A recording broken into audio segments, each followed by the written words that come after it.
मैंने आपसे बोला था कि 24 मई शुक्रवार मैं बहरीन पहुंचूंगा। वेन्यू फिक्स हो गया है। वेन्यू है होटल रामी ग्रैंड, सीफ मॉल के ऑपोजिट है।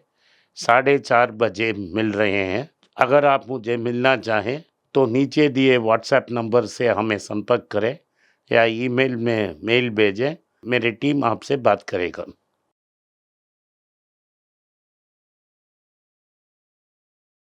नमस्कार, फिर पैसा बोलता है में आपका स्वागत है। आज मार्केट बंद है क्योंकि बॉम्बे में मतदान हो रहा है, तो कल मार्केट खुलेगा। लेकिन उसके पहले आपके लिए, सबके लिए बहुत खुशखबरी है।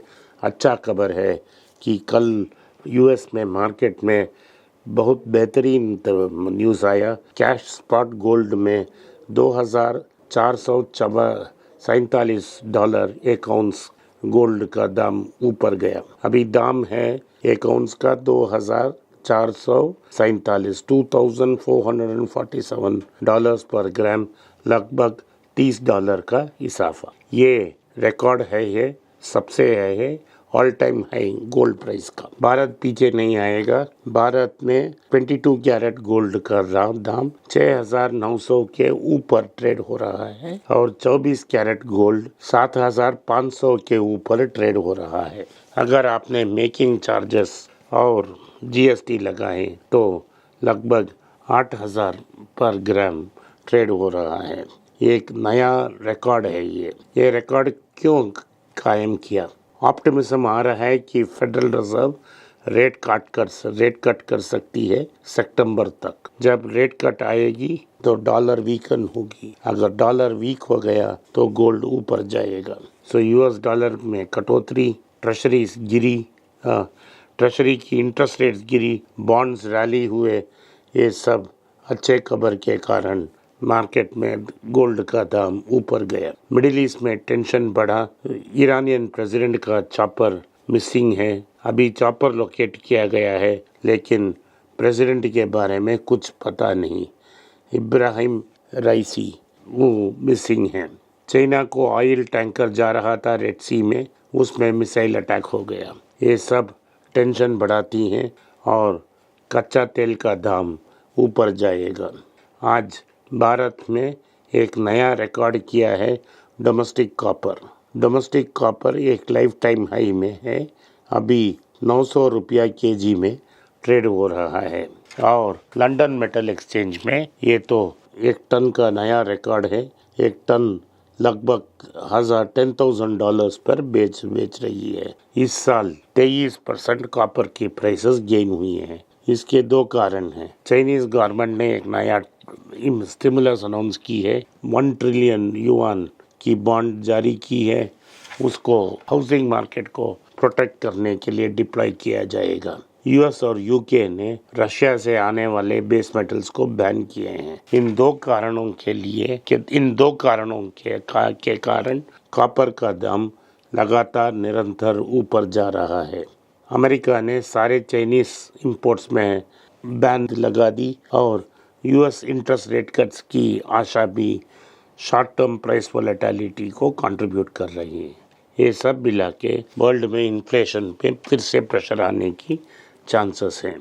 कच्चा तेल ऊपर जाना, कॉपर में वोलेटिलिटी, एल्युमिनियम में भी वोलेटिलिटी, सिल्वर भी लगभग ऑल टाइम हाई के करीब है। एफबीआई भारत के स्टॉक को अग्रेसिवली बेच रहे हैं। अभी मई में 28,000 करोड़ बेचे हैं। मार्च में 8,671 करोड़ बेचे हैं। ओवरऑल 35,000 करोड़ के कुछ ऊपर बेच चुके हैं। वो हैंगसेंग 20% लगभग गेन किया है, तो वो भारत में स्टॉक को बेचकर हैंगसेंग में इंडेक्स कर रहे हैं। इंडिया की पीई रेशियो 20 की आसपास है और हांगकांग की सिर्फ 10। ये कौन खरीद रहा है भारत की स्टॉक्स? भारत की स्टॉक्स डोमेस्टिक इंस्टीट्यूशनल इन्वेस्टर्स खरीद रहे हैं, जिसमें insurance companies, government public sector companies और म्यूचुअल फंड्स हैं, वो खरीद रहे हैं इस लॉस को ऑफसेट करने के लिए। आज मार्केट रिलेटेड न्यूज़ में ज़ाइडस लाइफ साइंसेस ने सैटरडे की ट्रेडिंग में एक नया हाई किया है। वो 4% सर्ज हुई है क्योंकि उनको एक्सक्लूसिव सप्लाई अरेंजमेंट मिला है एमएसएन लैबोरेटरीज से। उनको लाइसेंसिंग एंड सप्लाई मिला है कैबोसैटिजिन टैबलेट्स को, जो कैंसर की ट्रीटमेंट में यूज़ किया जाता है, और लगभग 1.4 to 1.5 बिलियन डॉलर्स की मार्केट डिमांड हो सकती है। ज़ाइडस लाइफ साइंसेस जनवरी से आज तक 51% ऊपर मार्केट में गई है और एक साल में डबल हो गई है और ऊपर जाने की गुंजाइश है। डॉक्टर रेड्डी और सन फार्मा दोनों को अमेरिका में ड्रग रिकॉल करना पड़ा, और क्योंकि ड्रग सब ऑप्टिमल था, और इस दोनों के कारण प्रॉफिट्स नहीं अपसेट होगा, इसके बारे में रेड्डी और सन फार्मा रेस्पेक्टिवली ने हमको एक प्रेस रिलीज में बोल दिया है। प्रमोटर्स हल्दीराम की वो बेचना नहीं चाह रहे हैं स्टॉक को, वो स्टॉक को होल्ड करना चाह रहे हैं। प्राइवेट इक्विटी की जो ऑफ़र है उनको उन्होंने नॉन बाइंडिंग बोल दिया, एंड इसमें कोई रुचि नहीं है कि बेचने के लिए। हल्दीराम की ऑफिशियल्स ने डिनाई किया है कि वो सेल टॉक कर रहे हैं पीई फंड से। प्रमोटर्स बता रहे हैं कि वो नाखुश हैं जो दाम उनको मिल रहा है, उनको बेटर वैल्यूएशन चाहिए। इसके पहले टाटा कंज्यूमर ने 51% स्टेक खरीदने की कोशिश की थी, और जो हल्दीराम की प्रमोटर्स थे उन्होंने 10 बिलियन डॉलर्स की वैल्यूएशन मांगी।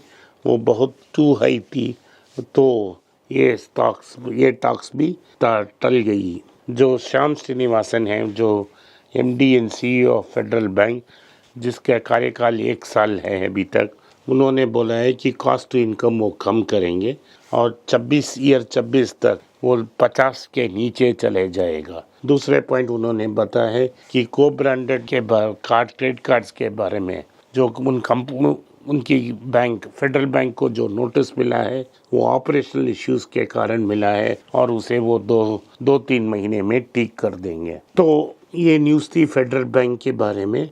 और टाइटन का एक अपडेट आया है। टाइटन लगातार सेल्स इंक्रीज कर रही है। तनिष्क ने बोल के बारे में Ashok Sonthalia CFO of Titan company ने बोला है, अक्षय तृतीया के दिन में सेल्स अच्छी थी, बेकूफ थी, और जो मंदी थी बाजार में गोल्ड प्राइसेस ऊपर जाने की, वो मंदी को दूर करके लोगों ने खूब खरीदा।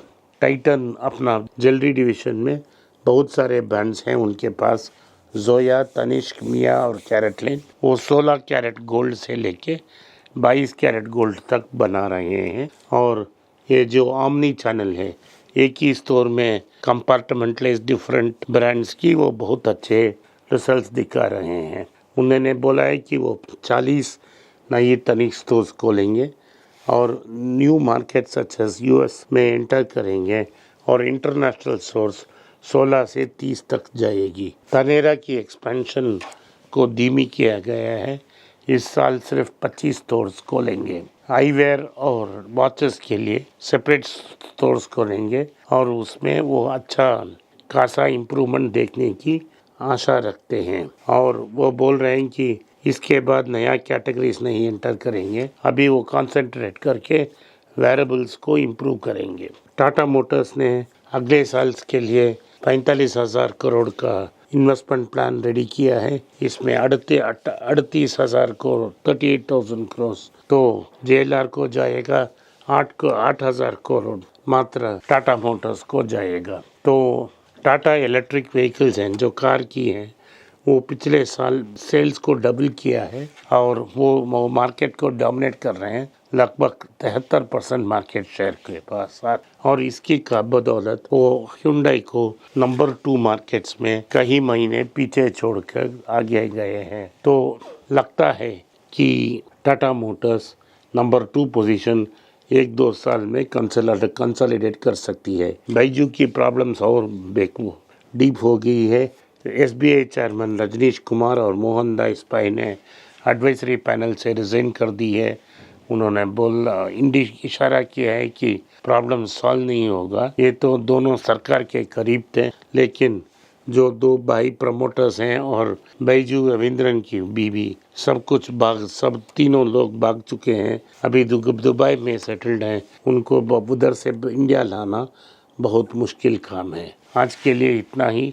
आपने इस पॉडकास्ट को सुना, इसके लिए मैं आपका आभारी हूँ। हो सके तो इस वीडियो को लाइक कीजिए, चैनल को सब्सक्राइब कीजिए और बेल नोटिफिकेशन दबाएं। अपने दोस्त और रिश्तेदार के पास इस वीडियो को भेजें और उनको देखने की आग्रह करें। नमस्कार, धन्यवाद, जय हिंद।